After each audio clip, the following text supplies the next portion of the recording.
지금 목사님 나오셔서 마음에 새겨질 새로운 약속이라는 제목으로 말씀 전하실 때 귀한 은혜 받으시기 바랍니다.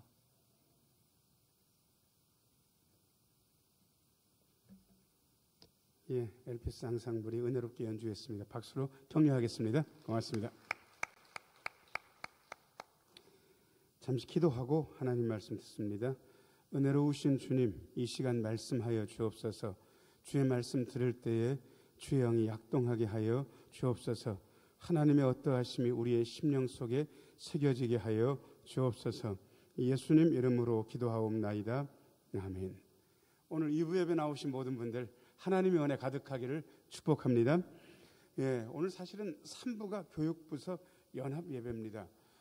사실은 제가 굉장히 신경 씁니다. 왜냐 그러면 유치부, 아동부, 중고등부까지 같이 예배드리기 때문에 본문 선택하는 것부터, 그리고 청중이 달라지면 설교의 내용, 설교의 스타일도 달라져야 되기 때문에 한 주간 동안 고민이 많았습니다. 왜냐 그러면 부활절까지 설교 본문을 제가 미리 쫙 다 써놓고 개요까지 다 써놨는데, 오늘 하필이면 사순절 5번째 주일 말씀이 새 언약에 대한 말씀인 거예요. 그것도 본문이 예레미야.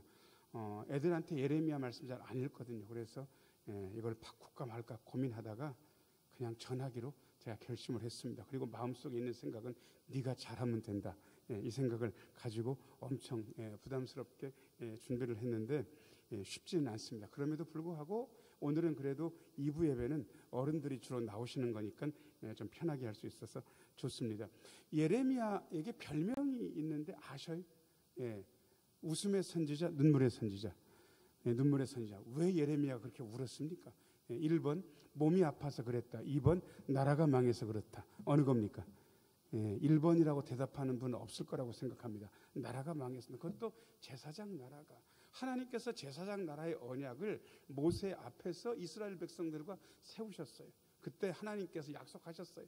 너희들 나하고 제사장 나라 언약 맺자. 나는 너희들이 아버지가 되고 너희들은 내 백성이 될 거야. 잘 지키면 국방과 경제의 복을 줄 거고, 안 지키면 3단계로 처벌받을 거야. 첫 번째는 흉년의 처벌, 두 번째는 수탈의 처벌, 세 번째는 포로의 처벌 받을 건데 이들이 잘 선택해야 돼. 그런데 그 이후에 사사시대 350년, 왕정시대 500년을 그렇게 850년 동안 지내오면서 이스라엘 백성들은 하나님과의 언약을 그냥 파괴했습니다. 하나님께서 경고하셨어요. 흉년으로 경고하시고 수탈로 경고하셨는데 결국 3단계 포로는 나라가 망해야 잡혀가는 거거든요. 예레미야 때 그 일이 이루어진 거예요. 나라가 다 망하고 그야말로 예루살렘이 참상을 겪고 사람들은 포로로 끌려가고 극심한 환난을 당하는 것을 예레미야가 목격하면서 눈물을 안 흘릴래야 안 흘릴 수가 없었습니다. 그래서 예레미야는 눈물의 선지자. 자, 그런데 이런 참혹한 상황을 바라보면서 예레미야는 갑자기 희망에 대해서 얘기를 하는 거예요. 왜냐 그러면 이것은 약속이라는 것 때문에 그렇습니다. 그럼 제가 여러분들한테 동작을 할 테니까 이게 어떤 동작인지 한번 해보세요. 자,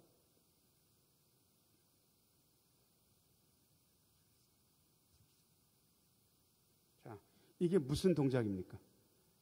약속하는 동작. 여러분들은 어디까지 아세요? 약속하는. 저희 어렸을 땐 거의 새끼손가락, 조금 더 크니까 도장까지 지금 거의 끝나더라고요. 근데 요즘 애들은요, 절차가 복잡해요. 제가 다 한번 해봐 드릴게요. 새끼손가락 걸고 도장을 찍었어요. 그리고 이거 뭡니까? 복사를 해요. 그 다음에 이렇게 펼친 다음에 이렇게, 이건 뭡니까? 사인을. 심지어 뭣도 봤냐 그러면 손바닥을 이렇게 붙여놓고 요 사이, 손바닥 사이에 도장을 찍는 건 뭡니까? 간인 찍는 거잖아요. 여러 장이면 뒤집어 가지고는 또 해가지고. 여러분 그렇게 한다고 해서 요즘이 옛날보다 약속을 더 잘 지킵니까? 그건 아닙니까? 그건 아니에요. 그만큼 복잡해졌고 애들도 약속을 안 지키는 거를 이미 알고 있는 거예요. 법에서는 계약에 대해서 민법에서 배웁니다. 그런데 제가 친족 상속법도 배웠고 계약법, 민법 총칙, 강론 이런 거 배우면서 세상에 뭐라고 얘기하냐 그러면요, 민법 교수님이 저를 따라서 하세요. 계약은 깨지라고 있는 것이다. 여러분, 계약은 깨지라고 있는 거예요. 깨지는 걸 예상하지 않는 계약은 없다는 거예요. 여러분, 사람과 사람 사이의 계약 중에서 제일 오래가는 계약이 뭘 것 같습니까? 잘 모르세요? 그럼 제가 해봐 드릴게요. 보통은 어떤 분이 앞에서 여기 두 사람이 남자 여자가 보통은 서는데 검은 머리가 뭐가 될 때까지 혼인 계약이 검은 머리가 팥불이 될 때까지 지키는 거니까 뭐 기본적으로 50년 60년 하는 거예요. 여러분 그 계약도 깨집니까? 넉넉히 깨지는 거예요. 우리는 이미 그걸 보고 있잖아요. 계약은 깨지라고 있는 거다. 민법 교수 그래서 법이 필요하다 그렇게 이야기하는 건데 여러분 약속이 깨지면 어떤 일이 일어나는지 여러분들이 둘 중에 하나를 골라야 됩니다. 저 약속을 깨는 놈이니까 저 인간하고는 상종 안 한다. 1번. 2번 약속이 깨졌지만 저 인간하고 계속 상종을 해야 되기 때문에 다시 계약을 맺는다. 2번. 자, 하나님은 1번을 택하시겠습니까? 2번을 택하시겠습니까? 여러분들이 믿음이 있어서 2번이라고 그래요. 보통 사람 사이 관계는 어떻게 되냐 그러면요. 야, 너 약속을 깼기 때문에 너 같은 건 다시 안 봐. 이렇게 될 가능성이 굉장히 많아요. 그런데 하나님은 우리를 버리실 수가 없는 거예요. 사랑하시기 때문에. 그래서 계약을 깨뜨렸다고 너 다시 안 봐. 이렇게 하는 게 아니라 하나님은 우리를 다시 보시기 위해서 다시 계약하는 방법을 선택하신 거예요. 지금 제사장 나라의 계약이 예레미야 때 완전 박살 난 거예요. 그런데 하나님께서 예레미야에게 주신 감동은 우리 백성들이 이 계약을 깼지만 하나님은 우리를 사랑하시기 때문에 다시 계약하실 거다. 다시 약속하실 거다. 다시 언약을 맺으실 거다라고 예레미야는 바라보고 있는 거예요. 여러분, 하나님의 사랑에 대해서 예레미야는 믿고 있었던 거예요. 자, 저를 따라서 하세요. 우리는 하나님의 마음을 믿습니다. 여러분, 우리가 계약 위반했다고 하나님은 우리를 버리십니까? 안 버리십니까? 안 버려. 그래서 다시 계약해 주실 거다라고 예레미야가 희망에 대해서 이야기하고 있는 거예요. 우리는 그냥 편하게 약속, 그리고 조금 더 신학적인 말로 언약, 세상적인 말로 계약 그렇게 이야기합니다. 그래서 제가 오늘 이 언약에 대해서 세 가지로 말씀을 드리고 싶은 거예요. 1번입니다. 1번 같이 한번 읽어야죠. 시작. 새 언약을 맺는 날. 31절 말씀 읽겠습니다. 31절 같이 한번 읽어야죠. 시작. 여호와의 말씀이니라. 보라, 날이 이르리니 내가 이스라엘 집과 유다 집에 새 언약을 맺으리라. 여러분, 두 번째 줄 보니까 뭐가 온다고요? 날이 온다. 날이 이른다. 여러분, 자, 저를 따라서 하세요. 그날이 옵니다. 여러분, 이게요, 선지서에는 무서운 얘기입니다. 심판의 날이 온다는 거예요. 니들이 제사장 나라의 언약을 어겼기 때문에 너희들에게 흉년이, 너희들에게 수탈이, 너희들에게 포로되는 그런 상황들이 올 거다. 그날 심판의 날이 올 거다. 어마어마하게 무서운 이야기. 그런데 예레미야한테는 무서운 날이 아닌 거예요. 왜냐 그러면 이미 나라는 망했고, 그 31절 다시 한번 비춰줘 보세요. 31절. 날이 온다 그러면서 그 날은 네 번째 줄 보니까 뭘 맺는 날입니까? 새 언약을 맺는 날인 거예요. 여러분, 사람이 사람한테 할 수 있는 가장 무서운 말이 뭔지 아세요? 자, 저를 따라서 사람한테 쓰면 원래는 잘 안 되는 건데 선지자는 이미 썼으니까 그날이 와. 이게 어마어마하게 무서운 말인 거예요. 한번 따라서 해보세요. 그날이 와 해보세요. 자, 시작. 보통은 그날이 온다 할 때 심판의 날이 오는 거예요. 여러분, 예수 믿는 사람들이 할 수 있는 기도 중에서 제일 심한 기도가 뭔지 아세요? 잘 모르세요?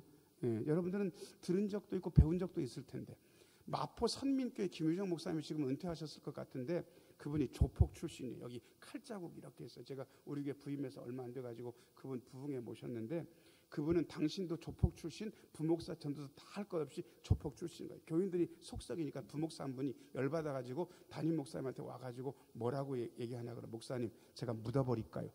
부목사님이 담임 목사한테 그렇게 얘기를 하는 거예요. 그러니까 담임 목사님이 어떻게 사람이 사람을 묻냐, 그렇게 하지 말고 내가 기도를 5글자 알려줄 테니까 그 기도를 너는 하면 된다. 그래서 그 5글자 기도가 뭔지 아세요?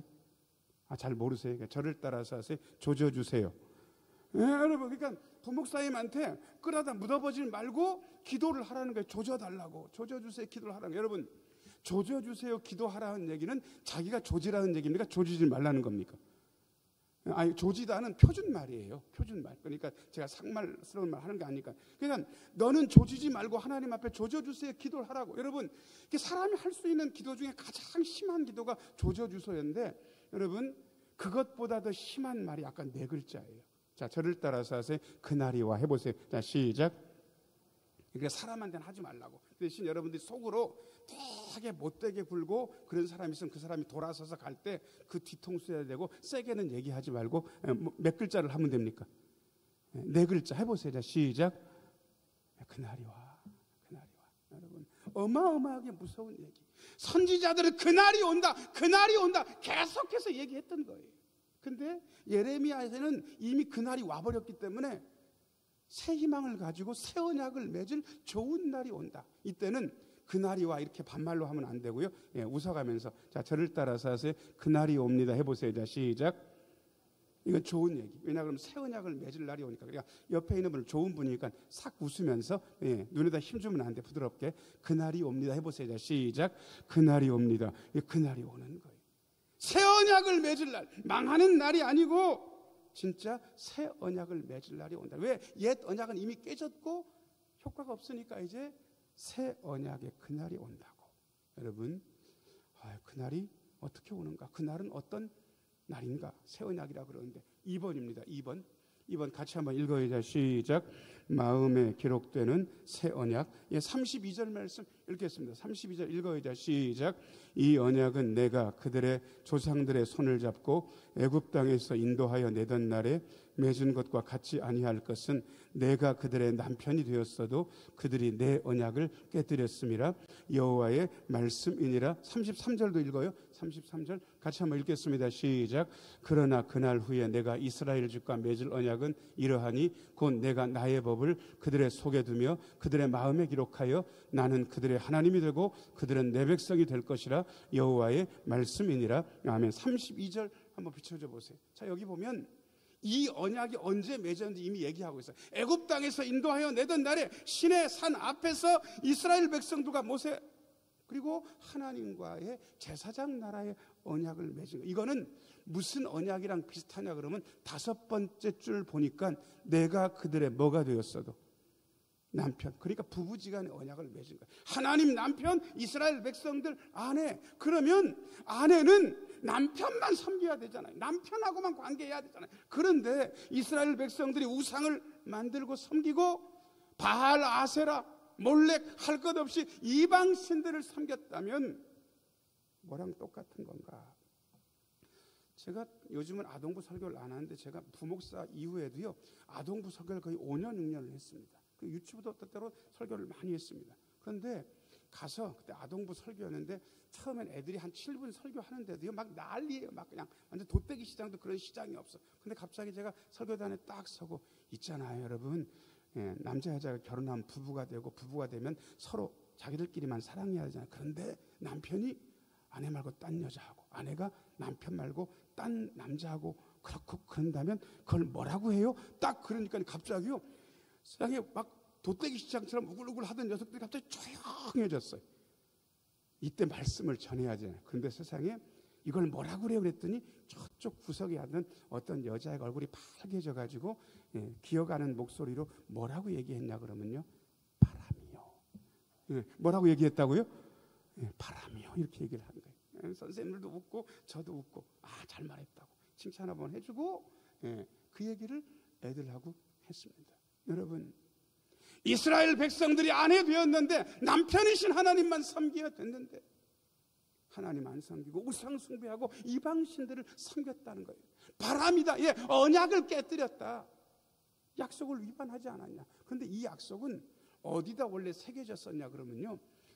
대표로 어디다 새겨졌었냐 그러면 모세가 이 언약을 받고 하나님한테 올라가 가지고 40일 동안 있으면서 뭘 받아왔습니까? 이게 이렇게 넓적한 뭘 받아왔죠? 돌판을 받아온 거예요. 한 번에 열받아서 깨뜨렸고 다시 올라가 가지고 받아가지고 왔는데 여러분 왜 하나님의 언약을 대표하는 십계명이 돌판에 새겨졌는지 아세요? 대천신흥교회 표제석은 왜 돌판에 새기는 겁니까?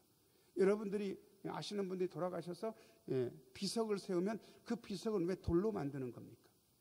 여러분 기억하라는 거예요. 오래 가게 하겠다는 거예요. 근데 여러분 돌에 새겼어도 이루어지지 않았습니다. 돌에 새겼어도 어긴 거예요. 그래서 하나님께서 이제는 돌에 안 새긴다. 하나님께서 어디에 새긴다고 하셨냐 그러면요 33절 5번째 줄 같이 한번 읽겠습니다. 시작. 그들의 마음에 기록한다. 이제는 돌에 새기는 건 끝났다 이거예요. 마음에 새길 거다라고 말씀하고 계십니다. 자, 저를 따라서 하세요. 새 언약은 마음의 색입니다.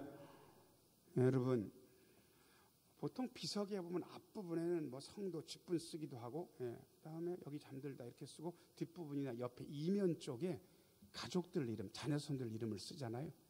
가족이니까 거기 쓰는 거 아니겠습니까? 거기 쓰여진 이유는 뭐 때문에 가족들이 함께 있는지 아세요? 니들 가족이니까 어머니 아버지 돌아가신 다음에 싸워라, 싸우지 말아라. 유산이 많아도 그것 때문에 싸우지 말아라. 그래서 한꺼번에 새기는 거 아니겠습니까? 근데 저는 돌에다가는 잘 새겼는데 세상에 장례식이 마치지 못해서 장례식장에서부터 투닥거리는 걸 저는 본 사람입니다. 분위기 싸한 거예요. 오히려 없는 집 장례식 가면요, 얼마나 화목한지 몰라요. 이 장례식 잘 치러야 된다고 그러면서 자기들끼리 의논하는 것도 많이 봤어요. 여러분, 돌에 새기고 마음에 새기지 않으면 그렇게 되는 거예요. 여러분, 하나님의 새 언약은 돌에 새기는 게 아니에요. 하나님의 새 언약은 마음에 새기는 거예요. 자, 저를 따라서 하세요. 하나님의 새 언약은 마음에 새깁니다. 제가 하나님의 새 언약을 하나님의 아내라고 표현할 수도 있고요, 또 하나 달리 표현할 수도 있습니다. 그게 뭔지 아세요? 자, 저를 따라서 하세요. 우리는 하나님의 자녀입니다. 새 언약은 하나님의 자녀 언약인 거예요. 그러니까 여러분들이 다른 건 안 새겨도 하나님의 자녀라는 건 이거는 마음에 새기고 살아야 되는 거예요. 한 번만 더 하겠습니다. 나는 하나님의 자녀입니다. 33절에 그게 나와 있어요. 33절 밑에서 세 번째 줄부터 같이 한번 읽어요. 자, 시작. 나는 그들의 하나님이 되고 그들은 내 백성이 될 것이라 여호와의 말씀이니라.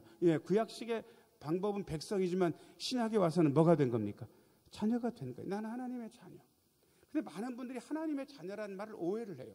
장사가 잘 되고 매출이 좋아지면 하나님의 자녀다운 것 같다고 생각을 해요. 근데 장사 잘 안 되고 매출이 줄어들면 하나님의 자녀가 맞나? 이런 생각을 하는 거예요. 여러분, 우리의 매출과 하나님의 자녀됨이 상관이 있습니까? 없어요. 우리의 자녀들 승진 여부하고 내가 하나님의 자녀된 게 상관이 있냐고? 없어요. 근데 우리는 하나님의 자녀됨을 우리의 상황에서 자꾸 찾으려고 하는 거예요. 상황이 좋아지면 하나님의 자녀 같고 상황이 안 좋아지면 하나님의 자녀 안 같은 거예요. 진짜 그래야 됩니까? 안 그래요. 하나님의 자녀됨은 그것과 상관이 없어요. 심지어 내 감정과도 관계가 없어요. 내가 열받았을 때도 나는 뭡니까? 하나님의 자녀인 거예요. 하나님의 자녀. 그래서 마음에 새기는 거예요. 그래서 보통 이게 마음에 새겨진 분들은요, 콱 찔러도 뭐가 나오냐 그러면 새겨진 게 나오게 돼 있어요. 자, 제가 어느 날 여러분들 옆을 지나가다가 뭐 그럴 일은 거의 없지만 제가 손가락으로 여러분 옆구리를 콱 찌르면 여러분들한테서 뭐가 나와야 되는지 아세요? 뭐가 나와야 됩니까? 저를 따라서 하세요. 하나님의 자녀다. 자, 시작. 하나님 자녀다. 그게 나오는 거예요. 자, 그러면 두 분씩 짝 찌어가지고요, 손가락으로 한번 딱 찔러보세요. 그러면 손가락질을 당한 분들은 난 하나님의 자녀야. 자, 시작. 해보시라고 두 분. 어려우셔? 그럼 그냥 같이 해봐요. 자, 저를 따라서 하세요. 나는 하나님의 자녀입니다. 이게 우리에 새겨졌기 때문에 이게 나오는 거라고. 일제시대 때 만세운동 하다가 잡힌 청년 하나가 있었습니다. 순사가 때리는데 때릴 때마다 조선독립만세라고 외쳐가지고요, 때리는 순사도 지쳤고 맞는 그 사람도 오지게 맞아가지고 너무 힘이 없는 거예요. 순사가 이놈의 자식아, 이 미련퉁이야, 네가 조선독립만세라고 안 하면 내가 안 때릴 거 아니냐, 그러니 제발 그게 고생을 하냐. 그러니까 그 청년이 뭐라고 얘기하냐면, 순사님 말도 마셔. 내가 조선독립만세가 꽉 차 있는데 순사님이 건드니까 그냥 자동적으로 조선독립만세가 나오는 거 아니야. 나를 건들지 말라고. 나도 맞기 싫다고. 나를 안 건들면 나도 조선독립만세라고 안 할 거라고.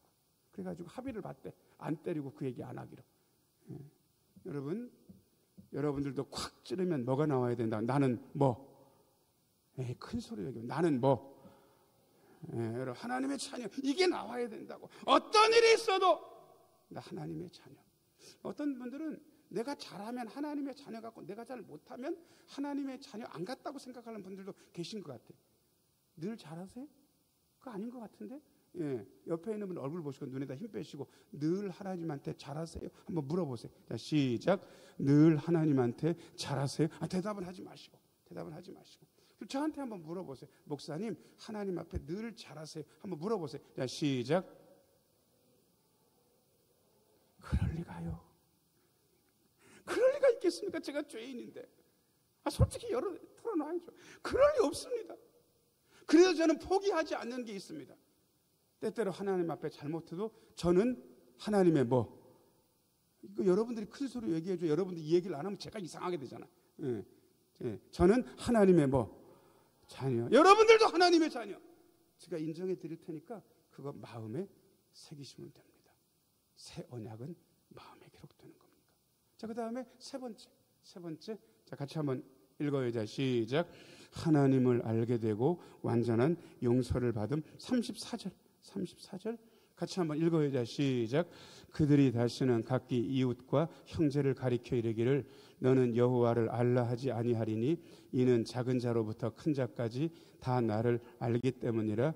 내가 그들의 악행을 사하고 다시는 그 죄를 기억하지 아니하리라. 여호와의 말씀이니라. 아멘. 장신대 기숙사에 전설적인 얘기 하나가 전해지고 있었습니다. 그게 뭐냐 그러면 말을 하지 않는 전도사 하나가 있어가지고 친구들끼리 저 자식이 말을 아무리 안 해도 설교 시간에는 말을 하겠지. 왜냐하면 새벽 설교 시간을 그 새벽에 기숙사에 들어가 있는 다 전도사들이니까 교육전사지만 돌아가면서 설교를 하기로 했고 드디어 그 친구 순번이 된 거예요. 그러니까 저 자식이 설교는 어떻게 하나 말을 하도 안 하니까. 그런데 딱 올라가 가지고요 뭐라고 얘기하냐 그러면 여러분 제가 무슨 말을 할지 여러분 아시겠어요? 그러니까 밑에 있는 사람들이 알아요 그러는 거예요. 그러니까 다 아니까 얘기할 필요 없네요 그러고 기도하고 내려가 버렸어. 설교 끝난 거예요. 그러니까 너무 이상하잖아요. 그래서 다음번에 제사식 순번되면 우리가 다 한꺼번에 모른다 그러자. 그래가지고는 다음 몇 달 기다려 그 친구 순번이 와가지고 올라와가지고 여러분 제가 무슨 말을 할지 아시겠어요? 그러니까 밑에 있는 사람들이 전부 다 모르겠는데요. 그러니까 아무도 모르면 얘기해줘도 몰라요. 그러고 내려가 버렸어.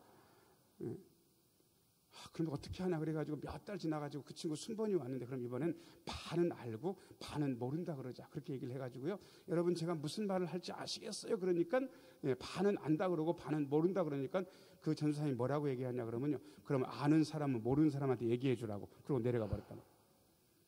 여러분 다 알면 얘기할 필요가 있어요? 없어요? 없어요. 여러분 새 언약이 어떤 거냐 그러면 하나님의 자녀라는 게 마음에 새겨졌어요. 새겨지고 하나님에 대해서 알아. 왜 아는지 아세요? 그 새겨진 분이 예수님이기 때문에 그래요.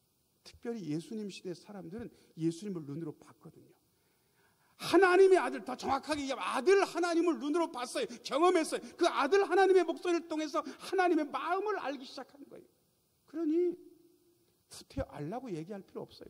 지금 보고 있는데 지금 같이 다니고 있는데 다시 말씀드립니다. 자, 저를 따라서 하세요. 우리 안에 아들 하나님이 계십니다. 한 번만 더요. 우리 안에 아들 하나님이 계십니다. 그러니까 구태여 설명 안 해도 돼. 아들 하나님이 계시거든. 다 안다는 거예요. 그런데 그 아들 하나님이 계시니까 어떤 혜택이 있냐 그러면요. 34절 다시 한번 비춰줘 보세요. 다섯 번째 줄 끝에 내가부터 같이 한번 읽겠습니다. 시작. 내가 그들의 악행을 사하고 다시는 그 죄를 기억하지 아니하리라. 여호와의 말씀이니라. 새 언약은 용서의 언약이 어떤 죄든지 용서하신다. 어떤 죄든지 용서하신다. 자, 저를 따라서 하세요. 우리 하나님께서 어떤 죄든지 용서하십니다.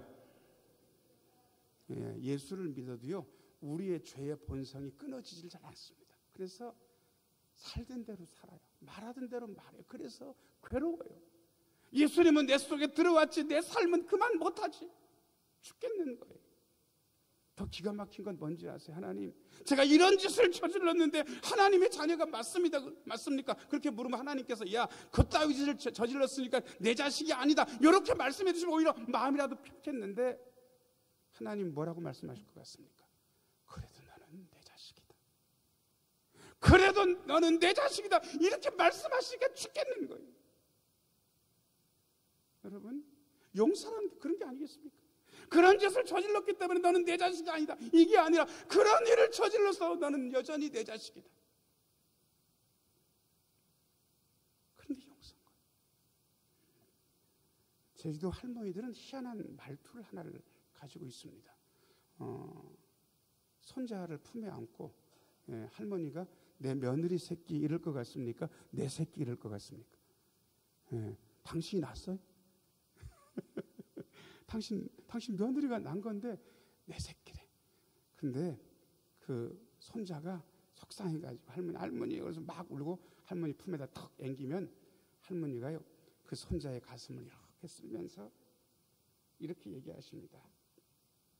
내 서른 새끼. 그 서른이라는 말이 뭔지 아세요? 서러워하는, 슬퍼하는, 하지만 내 새끼. 저는 이러한 할머니의 사랑을 받고 컸습니다. 완벽하게 용서되고 용납되고 있다는 그 느낌을 저는 그때 받았습니다. 하나님이 우리에게 그렇게 하십니다. 자, 저를 따라서 하세요. 그런 잘못을 저질렀어도 너는 내 자녀다. 이게 하나님께서 우리에게 부어주시는 완전한 용서입니다. 이게 새 언약. 이 새 언약이 예수님 안에서 완벽하게 실현됐습니다. 마음의 아들 하나님 예수님을 마음에 모신 사람은 새 언약의 당사자일 수밖에 없습니다. 이 새 언약을 마음에 새기고 그리고 새 언약의 주체로 당사자로 살아가시는 우리 모두가 되기를 예수님의 이름으로 축원합니다. 은혜로우신 아버지 하나님, 예수님을 통해서 예수님 안에서 우리의 마음에 새 언약이 새겨졌으니 이젠 새 언약의 주체로 살게 하여 주옵소서.